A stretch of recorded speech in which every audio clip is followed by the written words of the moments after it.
Welcome again to our second session, which is The Digital Revolution and Your Family's Mental Health by Tracy Broadhurst. This session is about electronics. Electronics informs us, entertains us, and keeps our children quiet sometimes. But what is it really important? What's really happening as a person stares into the screen? What do the experts say?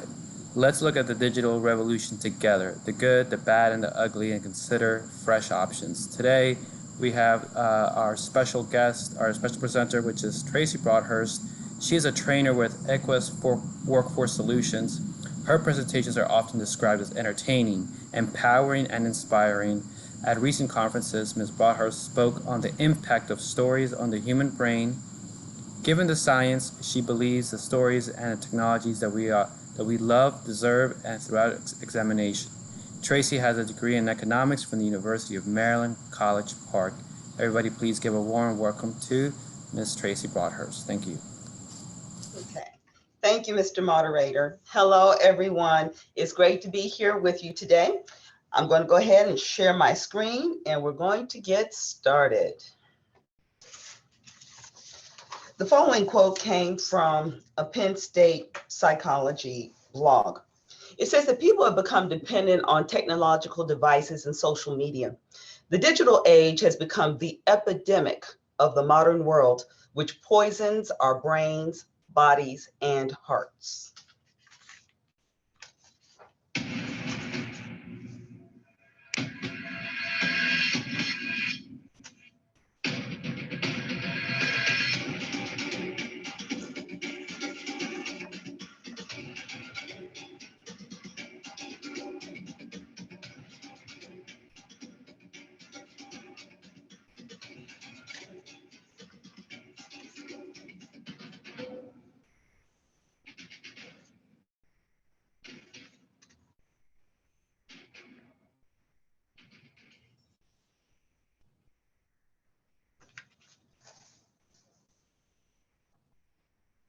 Hello, everyone, and welcome to the Digital Revolution and Your Family's Mental Health. Again, my name is Tracy Broadhurst, and it's great to be here with you today. Now, today we're going to be talking about the digital revolution. Without a doubt, electronic technology is at the epicenter of modern life. We don't have to look any further than our own homes, purses, or offices to find electronic devices, whether they be TVs, smartphones, computers, laptops, tablets, gaming consoles, and so on. Now, we use these devices for directions, for information, for entertainment, for communication, for employment, and for so many other things. They've added a lot of convenience to our lives, but they've also added some negatives. And at this point, the experts are asking, what is the actual cost of using these devices? Now, before we go forward, I want to quickly mention something. We've entered into something they've called the fourth industrial revolution. It's actually the next step in the digital revolution. The fourth industrial revolution is the blurring of the lines between the physical, digital, and biological worlds. But make no mistake, it is only the next step in the digital revolution. This subject of the fourth industrial revolution, it's dark, it's vast, and at times it's almost incomprehensible.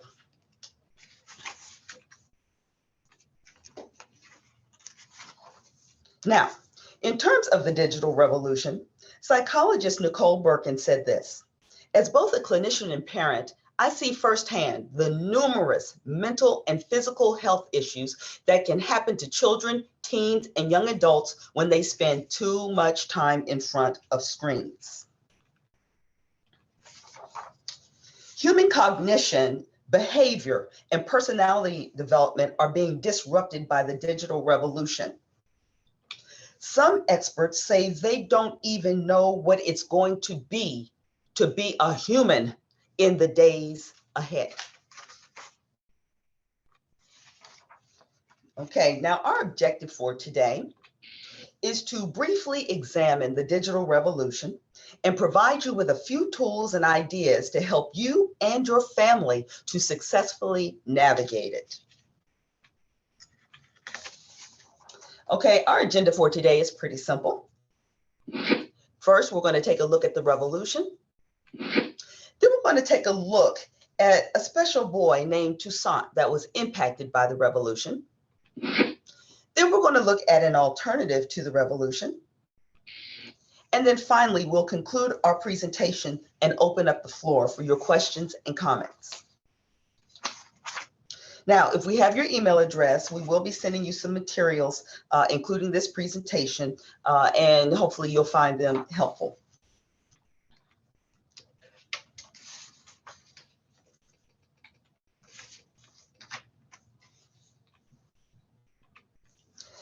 What do we mean when we say the digital revolution? Well, when we say digital, we are talking about electronic technology like televisions, laptops, smartphones, internet, gaming devices, and so on. Now, that sounds simple enough, but there is another side to this, the revolution side. When we say revolution, we're talking about the forcible overthrow of the social order for a whole new system. The literature reveals that the digital revolution is indeed a revolution.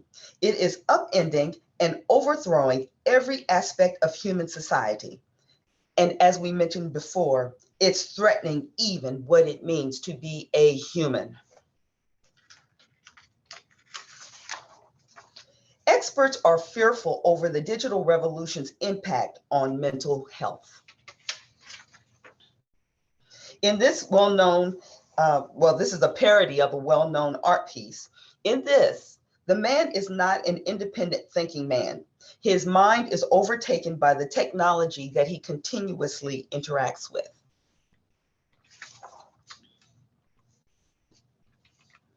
According to Dr. Martin Court, professor of neurology, he says that concerns about the effects of digital media on the brain, as well as physical and mental health, are increasing.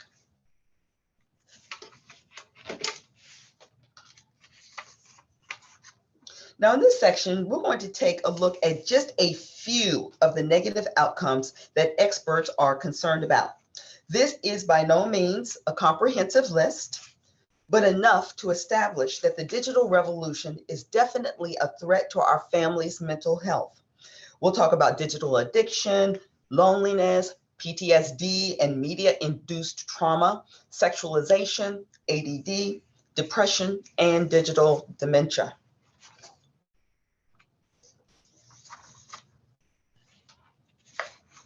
Let's take a look at digital addiction. Dr. Nicole Roberts notes that screen time appears to be addictive. NIH, the National Institute for Health, found that a parent's use of devices will become a vicious cycle for their children and their children. So a parent's digital habits can actually drive multi-generational addiction. Now, Dr. Nicole Berkins, a child psychologist, agrees about the impact of this secondhand screen time endangering children. Research now shows that people are addicted to their screens, and without even realizing it, adult screen time is having a negative impact on their children. Digital addiction is real. And it's not just affecting and clutching young people. It is affecting and clutching adults as well.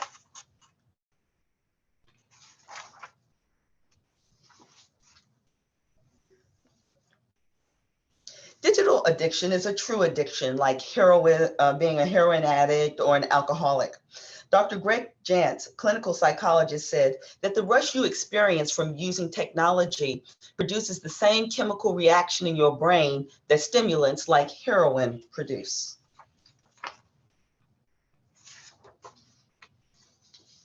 There are actual rehab centers for digital addiction, just like with drug rehab. Now, this doctor right here says that digital addiction can be more difficult to treat than a drug addiction.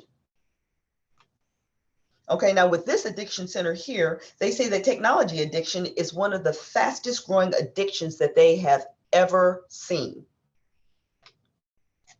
And this entry is interesting because they not only treat gaming disorder, but the co-occurring mental health concerns like depression.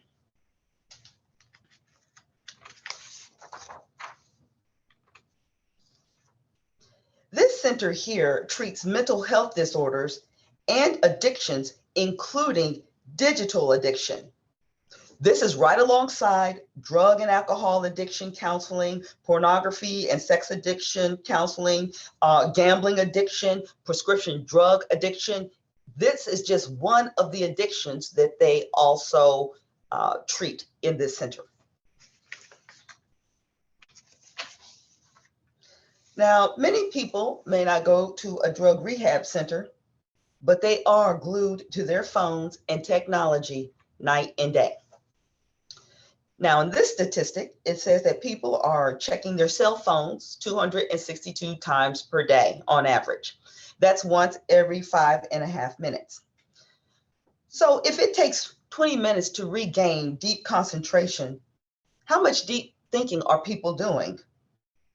And what happens when the brain is on guard for a cell phone 24 hours a day?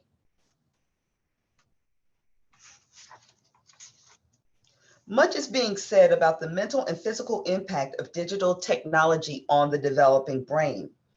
It not only influences thinking, but it influences the actual structure of the brain itself. The American Academy of Pediatrics calls for no screen time for children 18 to 24 months.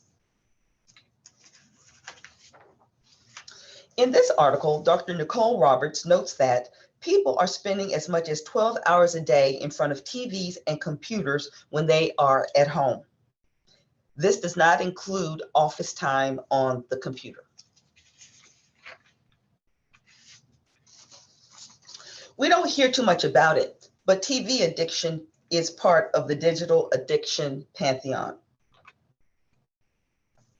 This screenshot came from the NIH website. It says that TV addiction may function similarly to substance abuse disorders, okay, drug addiction. Now, I can believe that just from personal observation. I can remember being in a church service years ago when a visiting minister challenged people to go 1 week without TV. That challenge stirred up wrath, hate, and anger from the pulpit to the pew. You may not think that that is possible, but I saw it for myself. And for the rest of my time at that church, that anger never went away. In fact, I think it may have even grown in intensity.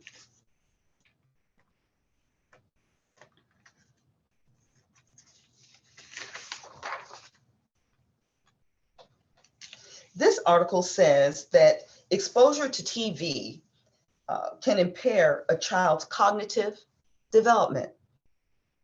And some kids have to listen to a TV when they're at home nonstop.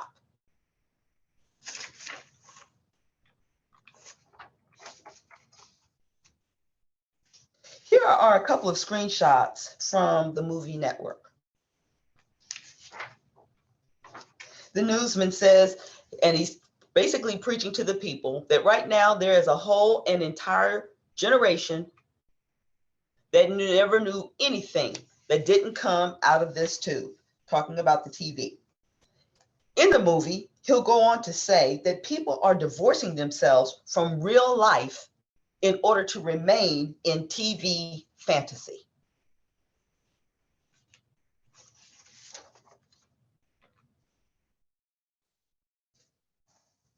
Although people are constantly plugged into the internet and social media, surveys and studies show that the digital revolution is driving an epidemic of loneliness. Loneliness can lead to depression and other negative outcomes, such as suicidal ideation and early mortality. One study showed that chronic loneliness can reduce a person's lifespan by 15 years.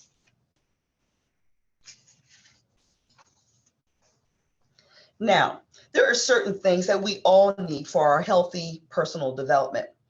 Things like the need to give and receive affection, to experience success in what we do, to become increasingly independent, to develop and accept our own identity, to be accepted by people of different ages, peers, as well as those in authority, and so on. This is just part of the human experience. But now, as people sit in front of screens, checking them day and night, these things are not happening in a normal way. And people, especially young people, are becoming very lonely. They are connected to the digital world and disconnected from the real world. This survey found that social media does not help, because someone could say, well, my child has an active social media life, but the survey found that that is not helping their loneliness issue. Multiple sources indicate that the loneliness epidemic is worse for young people. As young people spend time with their screens and in their homes, basic human social needs are not being met.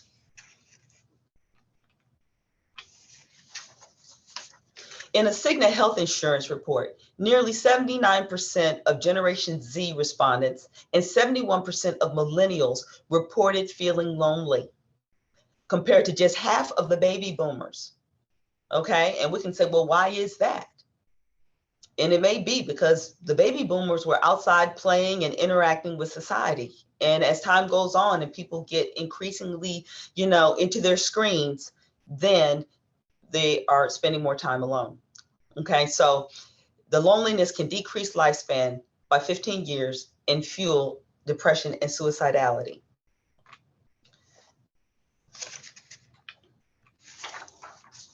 Heavy social media users are particularly lonely. Experts are calling this an urgent time for the study of loneliness and say that in-person connections are what really matter. Sharing time together, having meaningful interaction, and having meaningful conversation, all of these things are just so important, just as we're sharing our lives together. Now, these are the keys to tackling loneliness. Now, in your handouts for today, you'll receive 51 family dinner conversation starters, but they can be used at any time. They can be used with the family, with friends, in one-on-ones with your children, in order just to get the conversation started.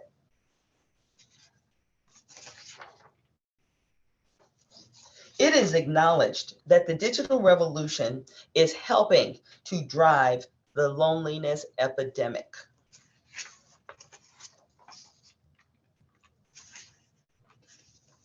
Now, let's take a look at PTSD and media-induced trauma. Experts are examining media-induced trauma, which can cause an assortment of mental health issues such as PTSD, which is a lingering psychiatric condition.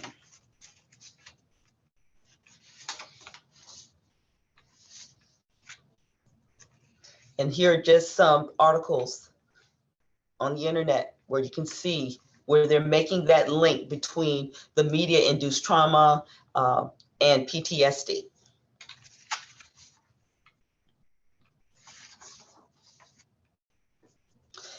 This article here talks about how media like TV, movies, and games may be causing lingering fear, anxiety, and distress in children. It says that media-induced fear, children that are experiencing media-induced fear are often hard to appease. It's hard to calm them down. Okay, this can cause emotional destabilization and dysregulation in a person.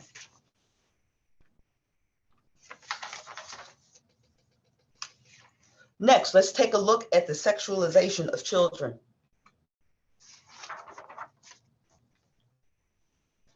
In the digital world, both children and adults are overrun by sexual themes. More and more sexualized media are being projected into the digital world, and children and teens are taking notice.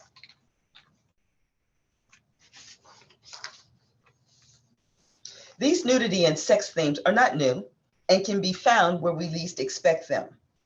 Here is just a teeny sample to illustrate this point. Now, I don't watch TV personally. I stopped watching it over 20 years ago. I don't even own a TV. So for this presentation, I definitely did not like having to look at this information.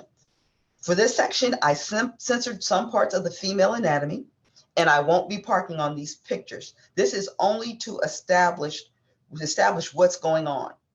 What we're going to do here is we're just going to look at a few Disney screenshots. The first one is in 1940, and then we'll come up to 1999. This is from Disney's Fantasia feature film. It has a segment in it called Night on Bald Mountain.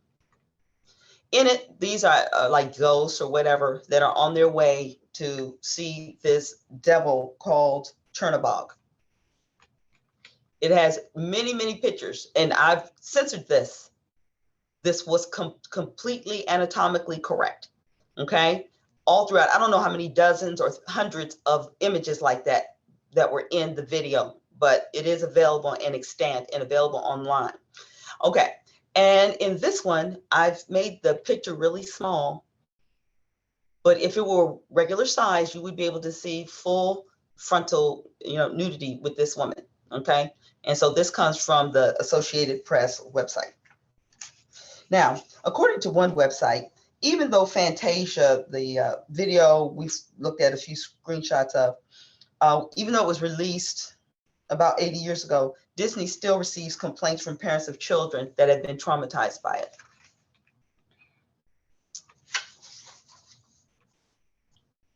Lewdness, pornography, nudity, and sexual themes abound in the digital revolution.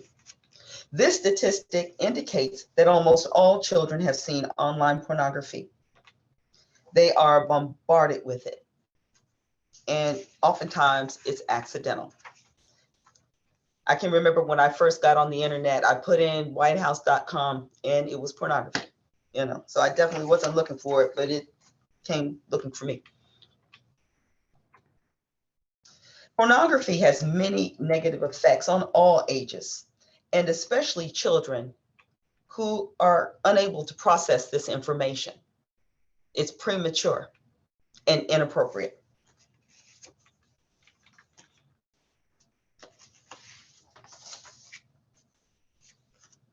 There is plenty of literature available on the detrimental impact of hypersexualization on children. Some girls feel bad just because they don't have the shape or male attention of their favorite Disney character.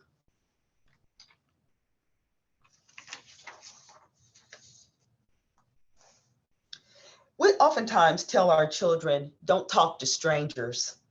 But with digital technology, strangers are talking to our children 24 hours a day, 7 days a week.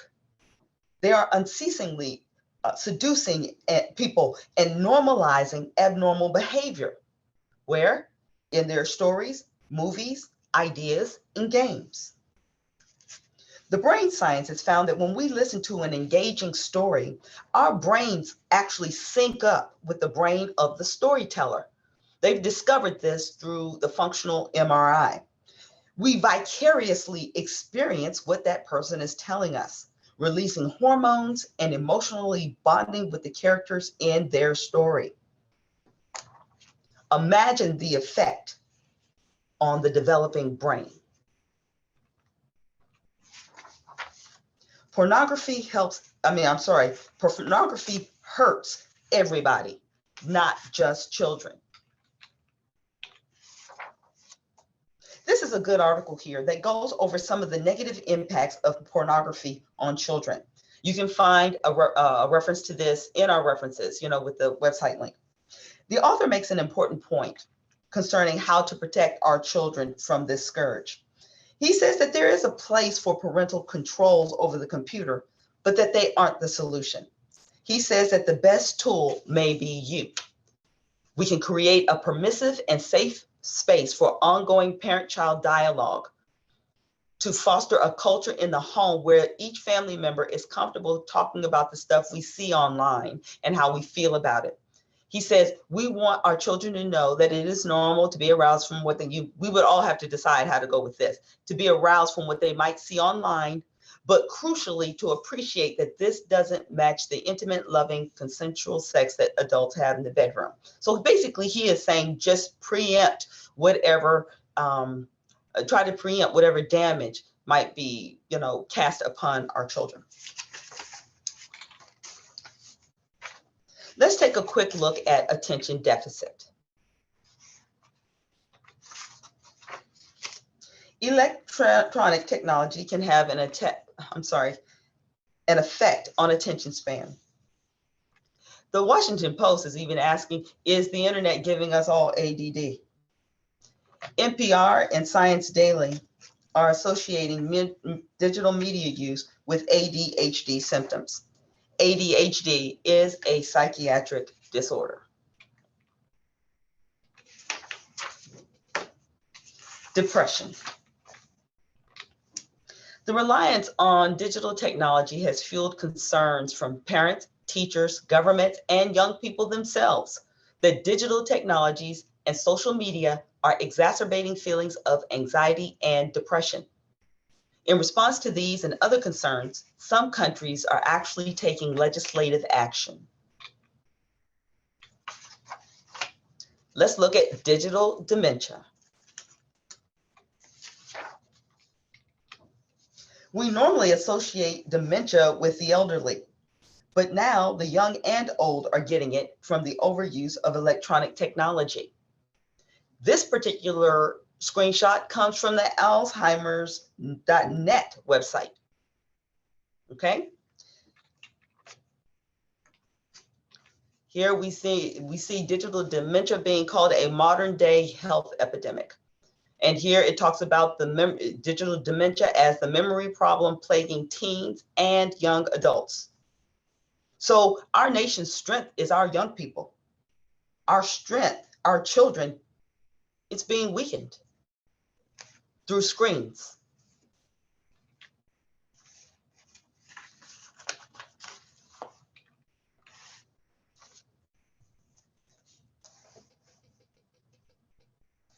Now, let's take a look at a special person that I met some years ago.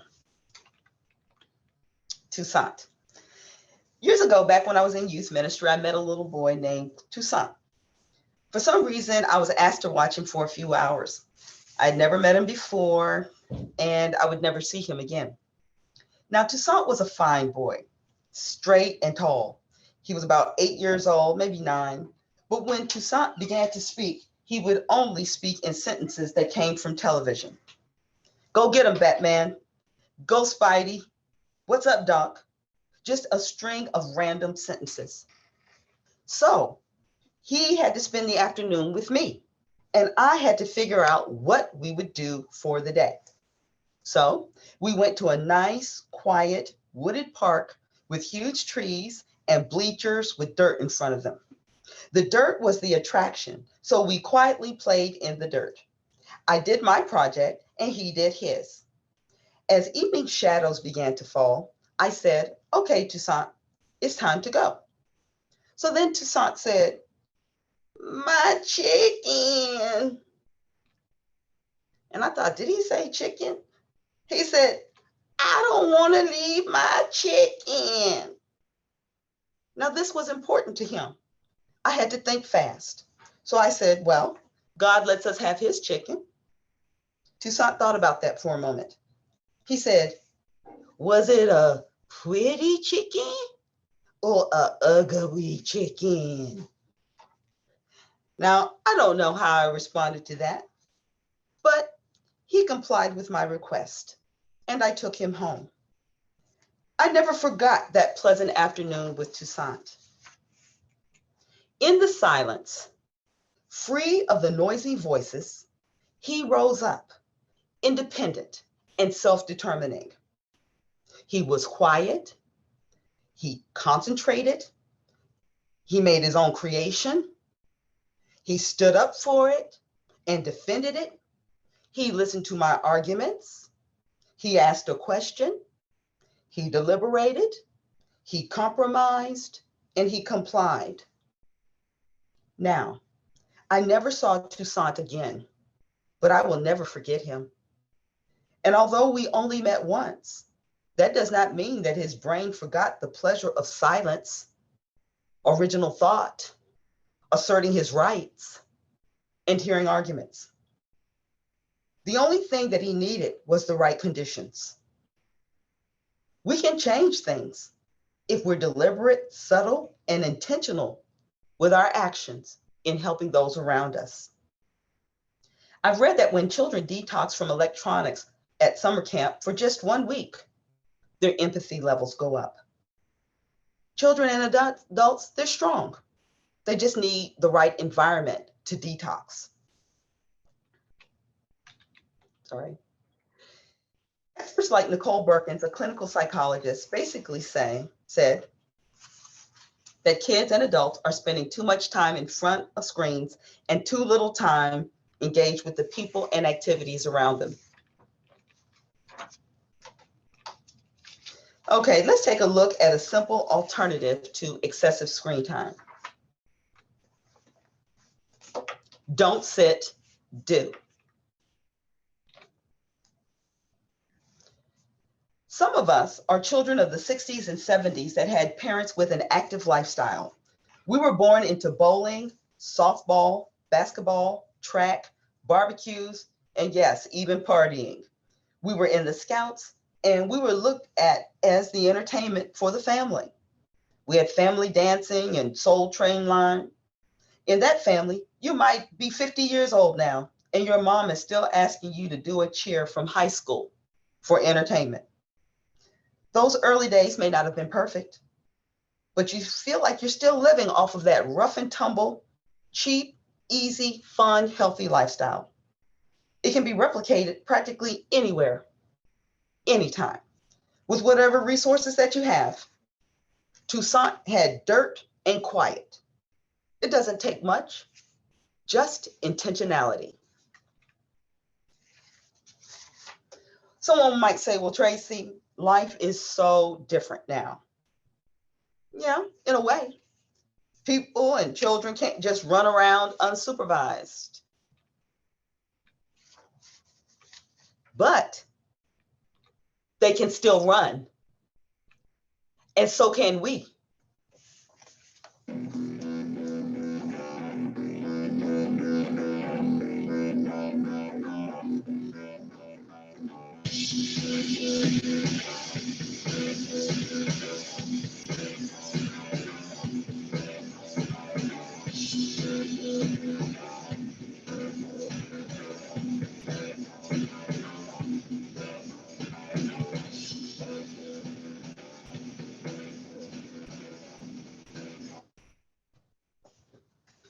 Okay, now, so that was just a little glimpse of some of the things that we can do, okay, as part of a relaxed, active lifestyle. This kind of lifestyle can be constructed easily in just 2 steps.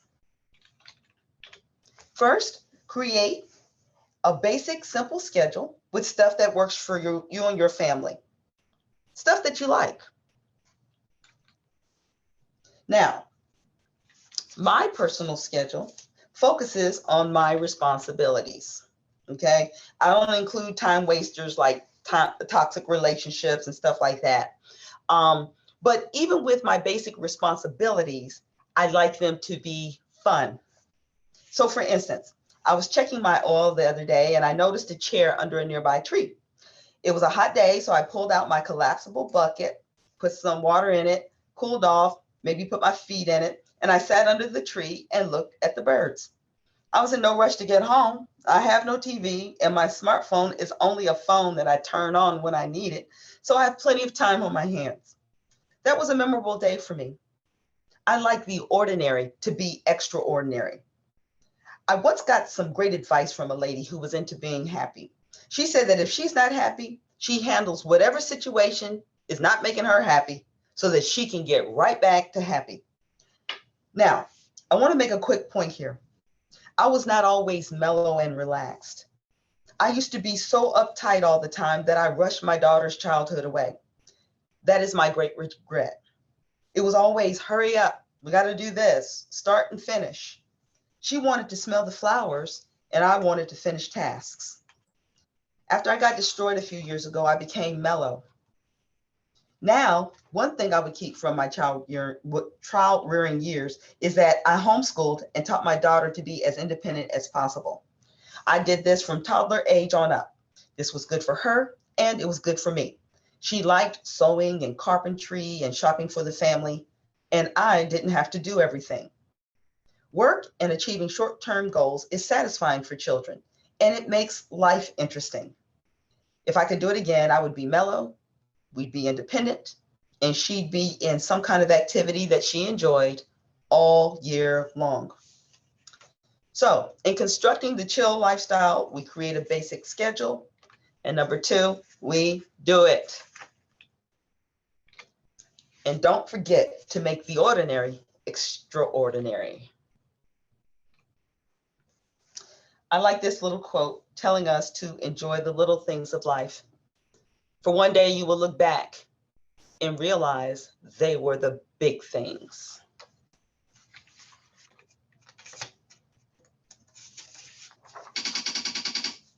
Okay, now we've reached our conclusion. Okay, so we've taken a look at the digital revolution, the good, the bad, and the really ugly. And we've also taken a look at a really neat alternative. Don't sit, do, where we can have a really nice time. The digital revolution is here to stay. And each one of us has to decide which way we will go and how we will lead our families. We can use this electronic technology as a tool to enhance our active lives, or we can let it take over our lives. That is the decision to be made. Okay, so next you'll see some of the references consulted for this presentation.